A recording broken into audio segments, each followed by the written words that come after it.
Jalan-jalan ke Malaysia, jangan lupa beli sepatu. Kawan-kawan yang berbahagia, Assalamualaikum warahmatullahi wabarakatuh. Oke, setelah sekian lama, akhirnya kita berjumpa lagi dalam perkuliahan mata kuliah penelitian pendidikan bahasa. Dalam video ini, saya akan menyampaikan beberapa hal, diantaranya adalah populasi, kemudian sampel, dan yang terakhir adalah teknik sampling. Oke, saya mohon untuk tidak kemana-mana, saksikan hingga usai sehingga mendapatkan pemahaman yang mendalam. Buah mangga, buah pepaya. Selamat menyaksikan ya. Lanjut. Yang pertama adalah definisi populasi. Ini penting kalian ketahui sebelum kalian melakukan teknik sampling nantinya. Definisi populasi menurut Sugiono adalah wilayah generalisasi yang terdiri atas objek ataupun subjek yang mempunyai kualitas dan karakteristik tertentu dan telah ditetapkan oleh peneliti untuk dipelajari kemudian ditarik simpulannya. Nah, wilayah generasi di sini adalah sama rata ya, wilayah yang dianggap sama rata, kemudian terdiri atas objek atau subjek yang mempunyai kualitas dan karakteristik tertentu. Artinya, yang tadi saya bilang sama rata di sini harus ada karakteristik yang memang sudah ditentukan sebelumnya. Ciri objek yang akan diteliti itu sudah peneliti atau penulis tentukan seperti apakah karakteristiknya. Kemudian nanti objek tersebut akan dipelajari, dalam hal ini adalah akan diteliti, kemudian hasil penelitiannya akan ditarik sebuah simpulan. Itulah hasil penelitiannya nantinya. Oke, yang kedua, populasi bukan hanya orang, tetapi juga bisa berupa objek atau benda-benda lainnya. Jadi selama ini apabila kita pahamnya populasi adalah kumpulan orang atau banyak orang, ternyata benda-benda pun bisa dijadikan sebagai populasi juga. Contoh misalnya beberapa buku atau buku-buku itu bisa dijadikan sebagai populasi juga. Beberapa sekolah bisa dijadikan sebagai populasi juga. Beberapa perpustakaan di Jakarta, anggaplah begitu, bisa juga dijadikan sebagai populasi. Artinya, seperti yang dikatakan oleh Sugiono, memang tidak hanya orang. Luas ya. Kemudian, yang terakhir, populasi juga bukan sekadar jumlah. Oke, kalau populasi identik dengan jumlah yang banyak, maka menurut Sugiono, populasi juga bukan hanya sekadar jumlah. Contoh begini, dalam dunia kedokteran, satu orang ya, bukan banyak orang, satu orang juga bisa dijadikan sebagai populasi. Loh, bisa, cuma satu orang bisa. Ya, tapi sampelnya bukan orang itu. Sampelnya adalah anggaplah beberapa mili darahnya yang nantinya akan dicek kesehatannya. Nah, sampelnya berupa beberapa darah tersebut sehingga memberikan sebuah generalisasi atau simpulan bahwa nanti dia memiliki penyakit apa atau terinfeksi penyakit apa. Sampelnya hanya dari darah sehingga menyimpulkan bahwa orang itu, ya orang tersebut memiliki penyakit tertentu. Oke, itulah beberapa definisi populasi. Selanjutnya kita akan menjelaskan apa itu sampel. Ya, definisi sampel, bukan sambel ya, sampel. Sampel menurut Sugiono adalah sebagian dari jumlah dan karakteristik yang dimiliki oleh populasi. Ya, jika simpelnya begini, simpelnya adalah sampel adalah sebagian dari populasi, gitu ya. Sebagian artinya bisa bisa setengah, kemudian bisa sepertiga, kemudian bisa seluruhnya justru. Artinya diambil beberapa bagian dari populasi yang sudah ditentukan.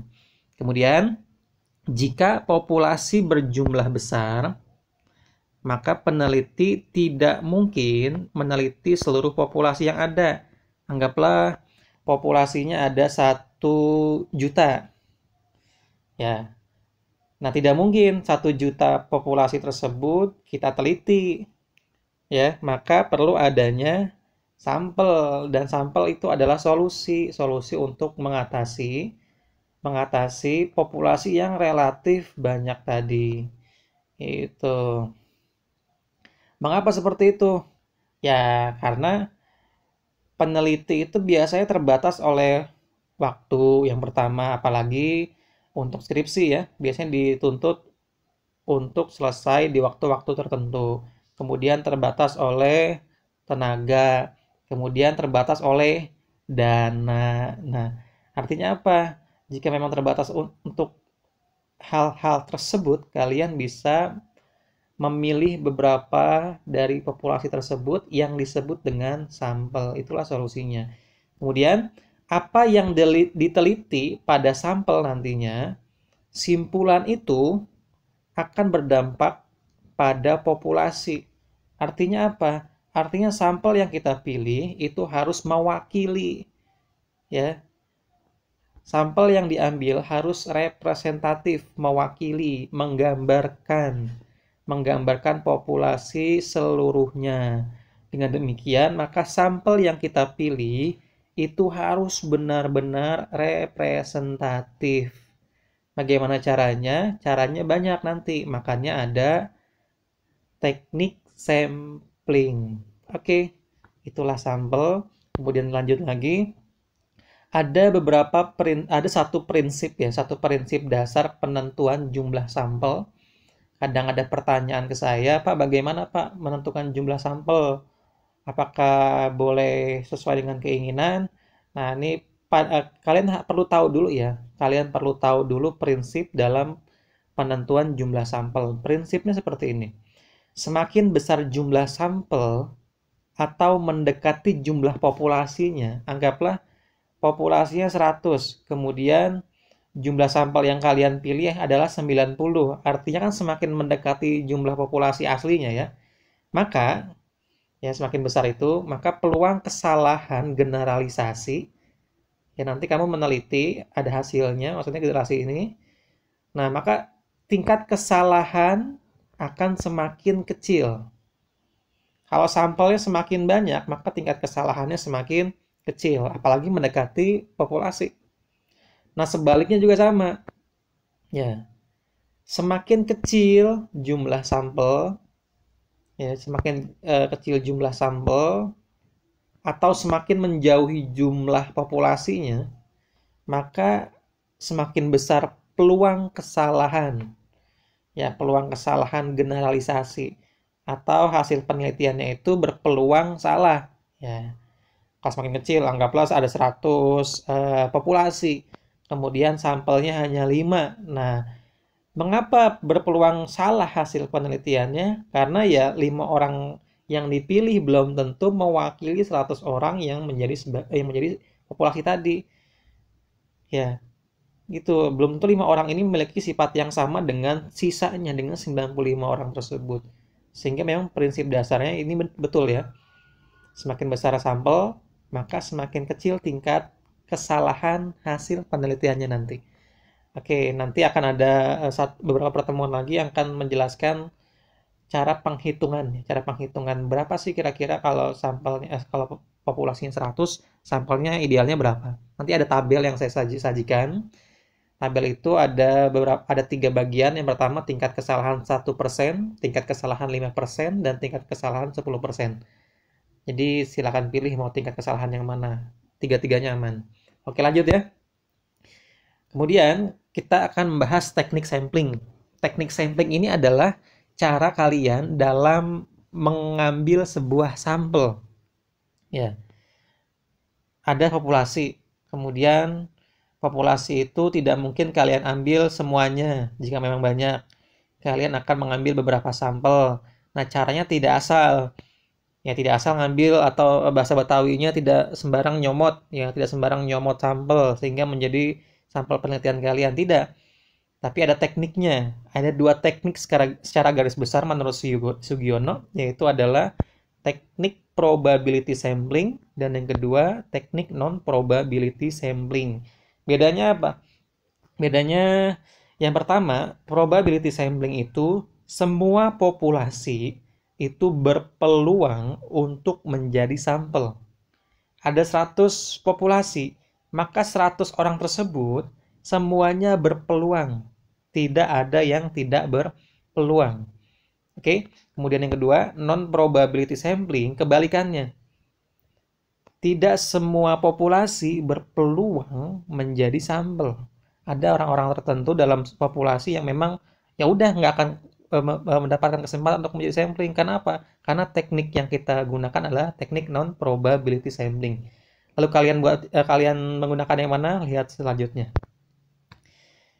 Oke, nanti di teknik probability dan non-probability itu dibagi menjadi beberapa lagi tuh, beberapa teknik. Satu, dua. Oke, yang pertama probability sampling.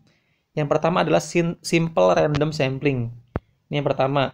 Kemudian yang kedua, proportionate stratified random sampling. Kemudian disproportionate stratified random sampling. Kebalikannya nih. Kemudian selanjutnya yang terakhir ada cluster sampling. Oke, ada 4 ya di probability sampling. Kemudian di non-probability sampling ada 6. Yang pertama adalah sampling sistematis. Kemudian yang kedua sampling kuota. Kemudian yang ketiga ada sampling insidental. Keempat sampling purposive. Kelima sampling jenuh. Dan yang terakhir adalah snowball sampling. Oke, lanjut lagi ya.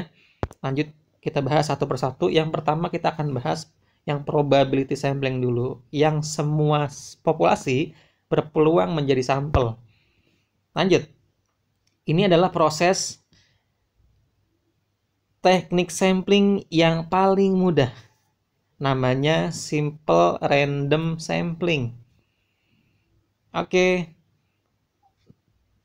Fokus di kata random. Random ini kan acak ya, artinya kalian boleh mengambil secara acak atau secara random.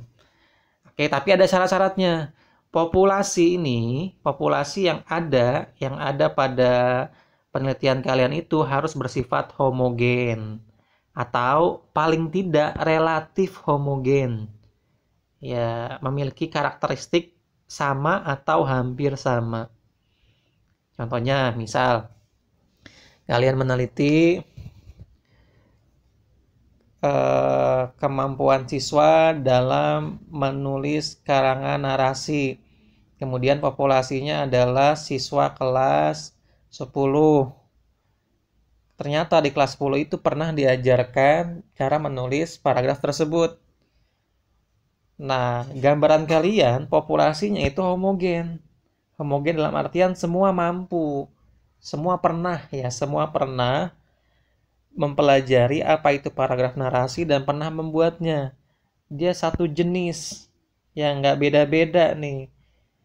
Yang paling mudahnya begini, paling mudahnya mereka sama-sama kelas 10. Nah, itu homogen. Kira-kira begitu ya. Dan sama-sama relatif berusia berapa itu? Berusia 16 tahun. Kira-kira begitu, ini homogen. Kemudian tekniknya tinggal kalian ambil secara acak. Anggaplah dalam satu angkatan ada 10 kelas, maka kalian akan mengambil 4 kelas, terserah kelas yang mana. Itulah yang disebut dengan random. Ya, simple random sampling. Siapapun berkesempatan jadi sampel nantinya. Dan sampel ini dianggap representatif, dianggap mewakili. Karena apa? Karena ya homogen. Satu jenis, siapapun yang kalian ambil itu pasti representatif. Dan jumlahnya nanti harus disesuaikan. Oke, lanjut lagi. Teknik yang paling gampang ya. Kemudian teknik kedua adalah proportionate stratified random sampling. Oke, ada kata proporsional. Proporsi sesuai dengan porsinya. Ini hanya ilustrasi ya. Anggaplah yang sebelah kiri adalah populasinya, kemudian sebelah kanan adalah sampelnya. Maksudnya apa? Maksudnya begini. Nanti anggaplah begini, dalam sebuah perusahaan atau PT ya, apapun itu, terdapat beberapa pegawai. Nah, ternyata latar belakang pegawai di perusahaan tersebut itu beda-beda. Ada yang dari lulusan S2, kemudian ada yang dari S1, kemudian ada juga yang dari SMA atau sederajat. Nah, kemudian inilah yang disebut tidak homogen gitu ya. Artinya ada beberapa kelas-kelasnya. Ini beda-beda nih. Yang ini S2, kemudian yang ini S1, yang ini SMA. Kalau tadi homogen sama-sama kelas 10. Dan di sini tidak homogen. Nah, karena tidak homogen, kita perlu mengambilnya menjadi sebuah sampel dengan porsinya masing-masing. Cek dulu di S2 misalnya ada 30 orang. Kemudian S1 ada 60 orang. Kemudian SMA sederajat ada 100 orang. Kemudian jika kita ingin mengambil sebuah sampel, kita bisa mengambil secara random dari tiap-tiap porsinya. Anggaplah kita akan mengambil secara random setengah dari 30 orang ini. Tuh 15. Kemudian setengah dari 60 pada S1 menjadi 30. Setengah dari 100 menjadi 50. Akhirnya sampel yang didapatkan totalnya adalah 95 ya, 95 sampel. Dari berapa nih? Silakan kalian jumlahkan. Artinya diambil sesuai dengan porsi masing-masing, kemudian proses pengambilannya tinggal di random saja, diacak saja. Karena apa? Karena sudah sesuai dengan kelasnya, sesuai dengan proporsinya, gitu ya kira-kira ya. Sesuai dengan porsi masing-masing. Itu namanya teknik proporsionate stratified random sampling. Lanjut. Yang selanjutnya adalah disproportionate. Disproporsional. Ini hampir sama dengan yang tadi, cuma beda ini kebalikannya gitu ya. Kasusnya sama. Dalam satu perusahaan itu kelasnya tidak homogen, ada yang S2, ada S1 dan SMK, sama ya. Cuma ternyata ada ketimpangan di sini. Yang satu banyak, ini lumayan banyak, dan yang satu ternyata itu timpang sekali. Timpang dalam artian ya sedikit sekali, yang lain banyak, ini sedikit. Kalau misalnya mau disamaratakan, mau disesuaikan dengan porsinya, anggaplah dibagi dua gitu ya. Dibagi dua, ini dibagi dua, ini dibagi dua seperti tadi. Ini dibagi dua akan mendapatkan 50 sampel. Ini dibagi dua akan mendapatkan 25 sampel. Ini dibagi dua akan mendapatkan 2,5 sampel. Bisa 2,5 sampel? Nggak bisa. Gitu. Maka ya ada yang memang tidak sesuai dengan porsinya. Sehingga apa? Sehingga jika ini dibagi dua menjadi 25, kemudian ini dibagi dua menjadi 50, maka ini diambil semuanya. Tidak proporsional ini. Ya, ada beberapa hal yang tidak proporsional karena apa? Karena ada sebuah ketimpangan. Maka prosesnya sama-sama di random, ngambilnya sama-sama di random. Bedanya adalah ada yang tidak sesuai dengan proporsionalnya, tidak sesuai dengan porsinya. Kira-kira begitu. Hampir sama dengan yang tadi, cuma ada satu kelas ya yang tidak sesuai dengan porsinya. Lanjut. Selanjutnya adalah cluster sampling area ya, atau area sampling maksudnya gitu. Nah, ini biasanya digunakan untuk ya quick count nih. Quick count dalam pemilu untuk mengukur penghitungan cepat. Anggaplah begini. Dalam sebuah populasi daerah, anggaplah Bekasi ya. Bekasi itu kan lumayan luas ya. Walaupun katanya ini planet lain, tapi ini ada di peta. Oke. Nah, di Bekasi ini ada beberapa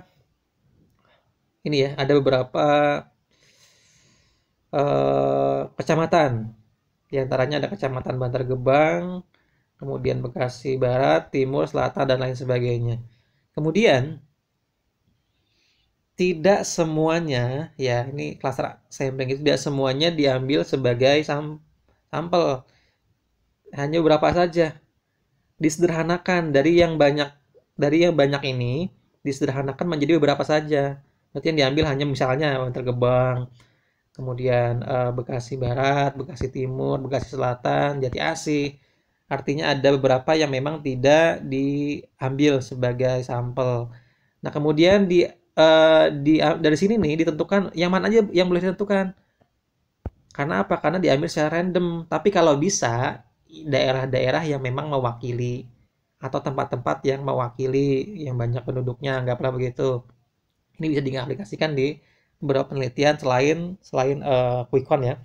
Kemudian setelah disederhanakan, nanti tiap klasternya ini akan diambil secara random ke sampel. Atau kalau mau lebih, atau bisa juga menggunakan ya tadi proportionate stratified random sampling. Ya, ini 100 misalnya, ini 50, oh, sesuai dengan porsinya. Itu bisa juga digunakan dengan cara ini. Menyederhanakan yang sampelnya luar biasa banyak ya di daerah-daerah seperti ini nih. Kayak Indonesia misalnya, Indonesia ini, kemudian ini Sumatera, kemudian Jawa, Papua dan seterusnya. Ya, ini kan banyak ya. Makanya bisa dijadikan sebagai cluster sampling gitu. Tapi ya keajaiban dari teknik cluster sampling ini ternyata hasilnya bisa mewakili. Oke, lanjut lagi. Kemudian teknik selanjutnya adalah teknik non probability sampling. Ya, tidak semua populasi berkesempatan menjadi sampel. Yang paling mudah dulu yang pertama ya. Yang paling pertama adalah sampling sistematis. Nah, ini sebetulnya mudah caranya, tapi tidak semua orang-orang yang termasuk dalam populasi ini berkesempatan menjadi sampel. Misalnya begini. Ini anggaplah nomor urut atau nomor presensi kalian. Oke, ada 64 populasi. Jika teknik sampling sistematis yang kalian gunakan, maka dari sini kalian bisa mengambil secara sistematis. Bisa kelipatan 1, kelipatan 2, kelipatan 3, misalnya, dan seterusnya. Artinya diambil secara sistematis, tidak acak. Berarti kalau misalnya memang yang kita akan ambil adalah kelipatan 2 yang tidak berkesempatan, ya, yang tidak berkesempatan menjadi sampel adalah yang ganjil-ganjil. Gitu. Kira-kira begitu ya. Oke, mudah ini. Kemudian selanjutnya, sampling kuota. Nah, sampling kuota itu sampel diambil dari populasi yang memiliki karakteristik tertentu hingga memenuhi sebuah kuota yang telah ditentukan. Anggaplah kuotanya ada 300. Kalian akan mengambil 300 sampel dari banyak sekali populasi. Populasi itu yang penting punya karakteristik yang sama atau karakteristik yang memang sudah kalian rencanakan. Kalian ingin meneliti tingkat kepuasan pelanggan terhadap ojol misalnya, ojek online atau ojek daring. Nah, maka siapapun bisa kalian jadikan sampel, yang penting udah memenuhi kuota ini. Anggaplah petugas yang pertama ngambil 100 sampel, petugas yang kedua mengambil 100 sampel, yang ketiga 100 sampel. Akhirnya ada deh 300 sampel. Nah, ini yang penting mereka pernah atau sering menggunakan jasa ojek online tersebut. Gitu. Jadi intinya hanya untuk memenuhi kuota, yang penting memiliki karakteristik yang sama. Ini mudah ya. Jadi kalau misalnya saya dijadikan sebagai sampel ojek online, maka saya tidak pas karena nggak punya karakteristik yang sama. Kenapa? Karena ya mungkin belum pernah naik ojek online ini. Kira-kira begitu. Lanjut lagi. Kemudian sampling insidental. Ini sistemnya hampir sama dengan kuota tadi. Bedanya apa? Bedanya ini tidak terbatas oleh kuota, nggak dibatasin berapapun bisa kalian jadikan sebagai sampel kalian. Siapa saja yang kebetulan atau insidental bertemu dengan kalian atau dengan peneliti sesuai dengan kriterianya, dia dapat dijadikan sebagai sampel. Yang penting sesuai dengan kriteria. Misalnya kepuasan mahasiswa terhadap sistem pembelajaran e-learning. Nah, siapapun yang ketemu kalian dan kebetulan dia mahasiswa dan melaksanakan e-learning dapat dijadikan sebagai sampel. Oke, itu sampling insidental. Kemudian selanjutnya adalah sampling purposive. Nah, sampling purposive adalah ya teknik sampling yang memang dilakukan betul-betul betul-betul jeli ya, si peneliti ini betul-betul selektif dalam memilih sumber datanya. Jadi anggaplah begini, ada dua contoh yang saya berikan ya. Kamu ingin meneliti kualitas makanan, maka sumber data yang kamu dapatkan bukan makanannya, karena makanannya udah ada gitu ya. Makanannya yang akan diteliti, kualitas makanan tertentu, anggaplah ayam geprek palsu misalnya. Ayam geprek palsu ini akan dilihat kualitasnya. Sumber data yang kalian cari adalah orang-orang yang memang ahli dalam bidang makanan, entah dalam rasa, racikan bumbu, gizi, kematangan, dan lain sebagainya. Itu harus diketahui oleh para ahli makanan. Jadi si sampelnya ini adalah orang-orang yang memang ahli memang makanan. Jangan salah pilih. Ya, kalian ingin meneliti kualitas makanan, tapi sampelnya adalah saya. Ya salah, tidak pas itu. Kenapa? Karena saya hanya menikmati, tidak tahu itu enak, itu bagus atau tidak. Kira-kira begitu. Kemudian contoh yang lain misalnya, ingin meneliti kondisi HAM, maka sumber datanya harus kalian pilih yang memang sesuai dengan ahli HAM tersebut. Kalian ingin meneliti tentang kasus Novel Baswedan, kemudian maka sumber datanya harus yang ahli HAM, misal siapa, Haris Azhar misalnya, dan seterusnya. Harus orang-orang yang memang ahli di bidangnya. Lanjut lagi. Kemudian selanjutnya ada sampling jenuh. Sampling jenuh adalah teknik sampling yang dilakukan apabila kebetulan populasinya berjumlah sedikit. Anggaplah begini, pernah ada mahasiswa yang bertanya ke saya, Pak, saya melakukan penelitian, Pak, tetapi satu angkatan itu jumlahnya sedikit banget, Pak, cuma 28 orang. Karena apa? Karena sekolah ini sekolah baru. Bagaimana solusinya? Ya solusinya kamu menggunakan teknik teknik sampling jenuh. Ya, teknik sampling jenuh ini adalah teknik mengambil sampel yang diambil secara seluruhnya karena alasan-alasan tertentu. Misalnya karena terlalu kecil, di bawah 30, populasi kurang dari 30 orang. Kemudian semuanya dijadikan sebagai sampel. Jadi yang saya bilang ya, semakin besar atau semakin mendekati populasi, maka tingkat generalisasi atau simpulan penelitian kalian semakin benar. Tingkat kesalahannya semakin kecil. Maka kalau yang seperti ini, maka ya 100% tingkat kebenarannya. Nah, atau hal ini bisa dilakukan dalam hal sensus. Kata lainnya sensus ya. Kalau sensus kan harus semua, ya kan? Sensus penduduk harus semua, tidak sebagian, tidak diklasterkan seperti yang tadi. Kira-kira begitu. Jadi inilah yang disebut dengan sampling jenuh. Tapi kebanyakan karena berasal dari populasi yang jumlahnya di bawah 30 orang. Lanjut. Kemudian yang terakhir adalah snowball sampling.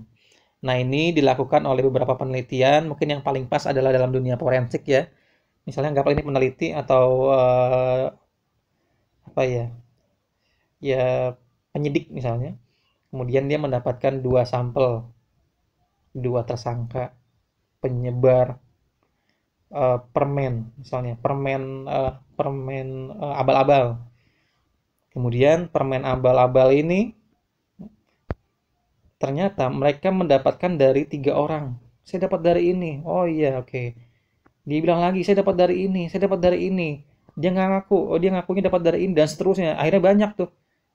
Dari dua orang tersangka, ternyata menyebar ke beberapa orang. Sehingga apa? Sehingga seperti snowball, seperti bola salju, dari awal kecil lama-lama akan menjadi besar. Ketika ke bawah akan menjadi besar. Nah, seperti itu ya kira-kira ya. Ini cocok digunakan untuk dunia forensik. Baik, itulah beberapa teknik sampling yang bisa kalian pilih ya. Mudah-mudahan bermanfaat untuk kalian. Akhir kata dari saya, jalan-jalan ke rumah Bang Jalih, selamat memilih. Assalamualaikum warahmatullahi wabarakatuh.